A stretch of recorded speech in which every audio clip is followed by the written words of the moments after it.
What is going on, everybody? Welcome to today's video. Today I want to talk to you guys about my first week at my new developer job. As many of you may know, I started a new job this past Tuesday, and so I just wrapped up week one there. Things have been pretty crazy and pretty busy since I've been here, even just this first week. I think it's actually mostly because it's my first week, because there's a lot of additional stuff that I have going on with onboarding and things like that that really take up a lot of my time throughout the day. So I think that it's really kind of like, it's gonna calm down a little bit over the next couple weeks as I kind of get through this process. The first thing I want to talk about is day one, right? So day one was pretty crazy. So my first day was Tuesday. I was supposed to be starting my day off with a Zoom meeting with my new manager at 9 a.m. Had a little bit of a rocky start. My manager was unable to attend the meeting due to an ongoing family issue, which fortunately everything is okay. HR forgot to relay this to me, I think, or there was just some miscommunication, overlap or something. And I ended up sitting in a Zoom room by myself for 20 minutes before I got a hold of anybody, and they kind of told me what was going on. And so that part of my morning kind of got skipped. Fast forward to about 11 a.m. I went up to the office downtown to pick up my work equipment, get all my accounts set up and things like that. I got quite a bit better of a hookup, I would say, here than I did at my last company. My last company gave me like a Windows desktop, and I'm not really a Windows guy. Like it's not really like good in my workflow, I guess. I'm used to more of like a Mac or Linux, operating system for just the way that I like to work. And my last job gave me a Windows PC, and I used it for like 3 days, and then I moved everything to my personal MacBook because I wasn't feeling it. But fortunately things are a little bit different here. Yeah, and I kind of want to show this off a little bit because it's freaking crazy how big this thing is. But I got hooked up with a 16-inch MacBook Pro here, which is pretty awesome. It actually makes my 13-inch that I normally use for personal use seem incredibly tiny. So it's kind of just like insane how big this thing actually is. But it's been awesome so far. I love it. So following getting all of my technical equipment and accounts and stuff set up, I wasn't able to quite get a tour of the office yet. I did get to kind of walk through it on my way to the IT area, but our office is like absolutely incredible downtown. It looks amazing inside and out. I'm actually like kind of looking forward to getting to work out of there, just because I would like to spend more time up there and get to check out the office a bit more. Hopefully the next time I go up there I'll be able to get a full tour. But yeah, the office is awesome. So I'm kind of looking forward to getting to take a closer look at that whenever that time comes. Another really cool perk that I would say that I experienced while I was up at the office was, as a new hire, they hooked me up with like a whole bunch of swag and stuff like that, like company free swag and stuff. It was pretty cool because I didn't really get that at my last company. I was supposed to get a shirt, but I think they were out at the time. But they hooked me up with like a whole bunch of like really cool stuff. They gave me like a backpack, I think like 3 t-shirts and a sweater. I got like a giant like water bottle thing, a notebook. It was like all kinds of stuff. It was pretty cool though. Kind of like this, like a swag bag, I guess you could say. But it felt a little more like something you would expect from a tech company versus like what my experience was at my last company. So I think that it was definitely kind of like a step up in just kind of like initial impressions of my last company versus the company that I'm at now. So it's kind of interesting to see those kind of differences. Following that, I pretty much went home, and then the rest of my day kind of consisted of like Zoom meetings. And then I met with somebody else from the team towards the end of the day that kind of took the place of my manager at the time, since he was out of the office. So I did get to meet with somebody on the team at the time. But yeah, I had a couple Zoom meetings throughout the afternoon that kept me pretty busy. I think Wednesday and Thursday, pretty much almost my entire days consisted of Zoom meetings.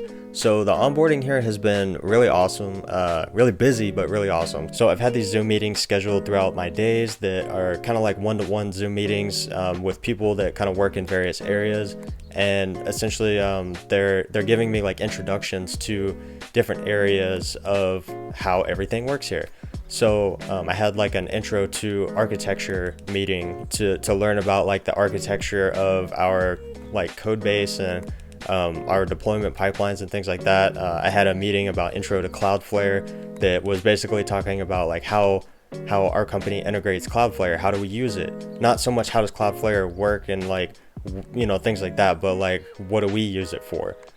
Same thing with like AWS, and then a whole bunch of other stuff. I had like an intro to Agile meeting that was talking about how we conduct Agile practices here at the company. I think that this is really cool because it kind of gives me like a 10,000 foot view of all these like different areas that obviously I'm going to learn a lot more about and more in depth over time, but it kind of gives me like a very broad idea of what they are from the start. And like I said, that was pretty much like my entire day on like Wednesday and Thursday. One other big difference that I can point out though is that we do stand up very differently here than we did at my last company. At my last company, we did like departmental stand-ups, I guess, every Tuesday, and it was like we only did it on Tuesday, and it was like a four and a half hour long meeting. It was kind of ridiculous.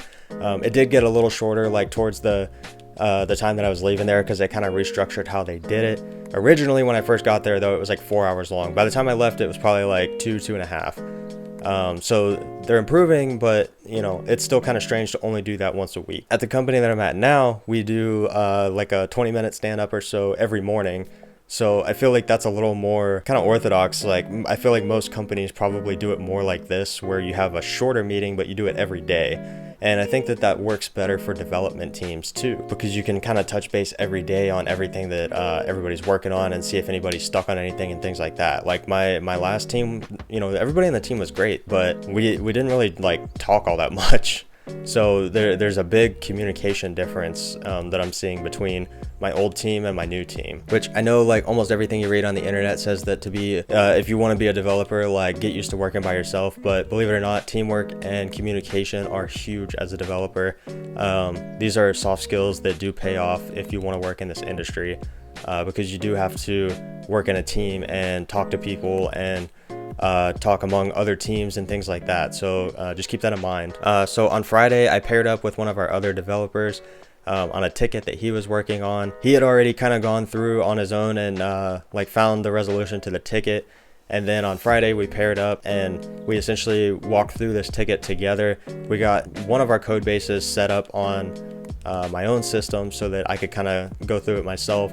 And we kind of stepped through this ticket together and, built up this solution. And then he had me go ahead and submit it as a pull request for the first section of it. And then next week, whenever that goes through, we'll kind of go back through and finish up the other half of the ticket. So it's kind of cool that, I kind of got into like pair coding here very quickly. And I think that's really cool because like I'm kind of like getting to see, a little bit of the workflow like very early on. And I think that's going to help pay off with getting me, up to speed a lot quicker. I think that like the scope of our tech stack here is like so much crazier than it was at my last company, because like looking at like everything that we use here versus what we used at my last company, everything at my previous company looks super simple, and everything here is kind of like crazy because we use a whole lot of like cloud stuff and Lambda functions and pages and like Cloudflare, and there's a whole bunch of cloud stuff, and it's like a little intimidating, but it's also really exciting because cloud is something that I've wanted to learn for quite a long time. So now I have the opportunity to do it and get paid to do it at that. So that's pretty cool. But yeah, so I've started taking like the cloud practitioner course on a cloud guru to kind of start stepping up my cloud knowledge. And I have like so far to go in that realm, because cloud is like a whole other crazy kind of thing that I haven't really done before, but I'm really excited to be learning it. And like cloud is like just kind of barely touching the surface of all of the crazy things that I'm gonna have to learn at this company.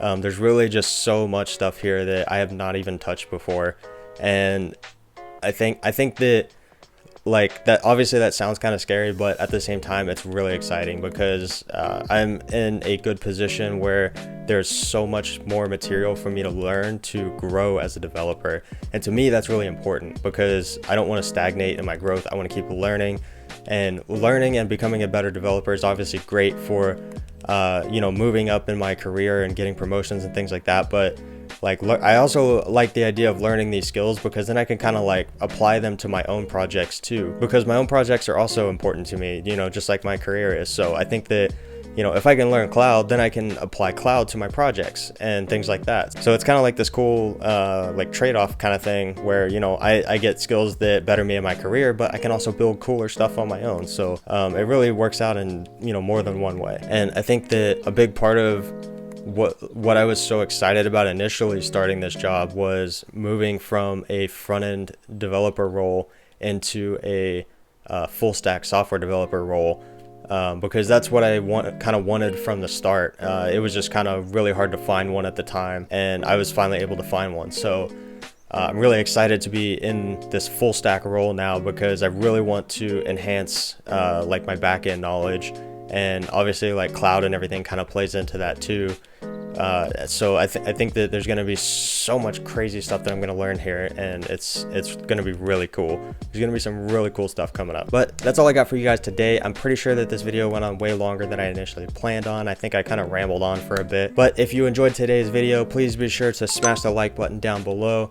If you're looking forward to future videos, hearing more about my job, hearing more about software development in general, please be sure to smash the subscribe button. Why was that so hard to say?